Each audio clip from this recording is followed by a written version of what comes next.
Well, we are only a couple weeks out from Justice League Warworld, and I'm asking myself one big question. Are we going to see Superman fight dinosaurs? Let's take a couple minutes to dive into this cast, what characters have been revealed as part of the movie, and why I think there's a nexus of time and space coming towards the Justice League fans aren't expecting. Well, I know many of you guys are super excited for Justice League Warworld. It's going to be the first time we actually get the Justice League teamed up in this new DC animated universe. And not only do we have a full cast breakdown, but we've also got some interesting clues from some of these characters that could actually see Superman facing off with dinosaurs. But let's get to that in a second. Now we're seeing a lot of very familiar names returning to their roles in this film. We've already had Jensen Ackles as Batman previously, and Darren Criss as Superman. But we also have Stana Katic as Wonder Woman aka Diana Prince, returning to the role after Justice Society World War II. Ike Amandi will be returning once again as Martian Manhunter. Remember, he was part of the Man of Tomorrow, and in that same graduating class, John DiMaggio will once again return as Lobo. Now, one of the names that perked my eye on this list, interestingly, was Frank Grillo, who is playing Agent Faraday. Now, as many of you know, he's recently joined the Creature Commandos, but he clearly voiced this part many months ago, so it does suggest to me he's had quite a long relationship with DC, and that part was being set up for quite a while.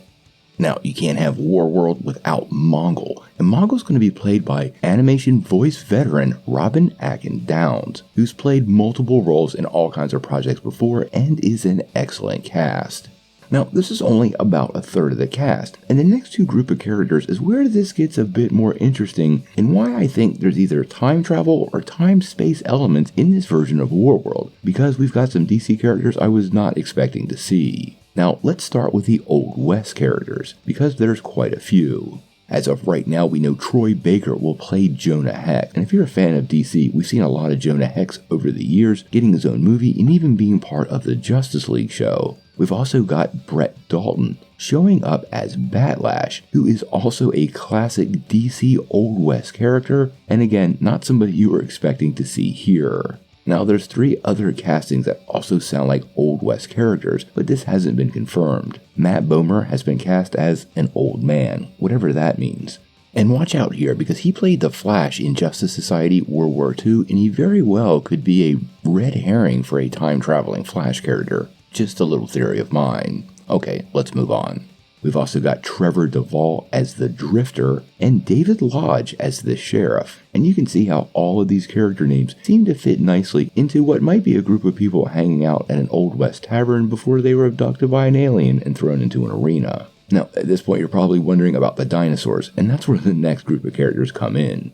Because this movie is actually going to feature Warlord characters. Now, if you don't know who Warlord is, that's fine. Now, he was actually a United States Air Force pilot and part of the Vietnam era of comics and a veteran of that war. Now, in the comics, he turned barbarian superhero when he ended up in the mystical land of Skartaris. Now, Skartaris is supposed to be a land at the core of the Earth, where time has been skewed due to its unique properties. And yeah, this is where there's dinosaurs. Now, you might know it from the Justice League Unlimited episode Chaos at Earth's Core, but this is a pretty interesting topic, and I think there will be more videos. Now, there's multiple characters cast from this genre of DC, including Tony Sears, who played Zoom on Flash as Warlord himself, with Rachel Kimsey as Mariah Maranova, and Roger C. Cross as Machete, and Pirates of the Caribbean's Damian O'Hare as the Evil Deimos. Now, all of these characters existing in one world at one time is pretty interesting to me. DC is combining sword and sorcery, their Old West, and their classic Justice League in a film in a way I don't think a lot of people are expecting, and I think this will raise some eyebrows once it's finally released. As for the cast, there's a lot of big names here. I mean, not only do we have Jensen Ackles returning, Darren Criss did a great job as Superman in previous films, Frank Grillo is awesome in everything that he does, as is Troy Baker, Matt Doomer, and Brett Dalton. So they appear to have gone all out on the voice talent for this project, and I think we're due for something special. The clashes of time and culture will make for a great movie, but it does still leave us begging that question, will Superman get to fight a dinosaur? We'll have to wait and see.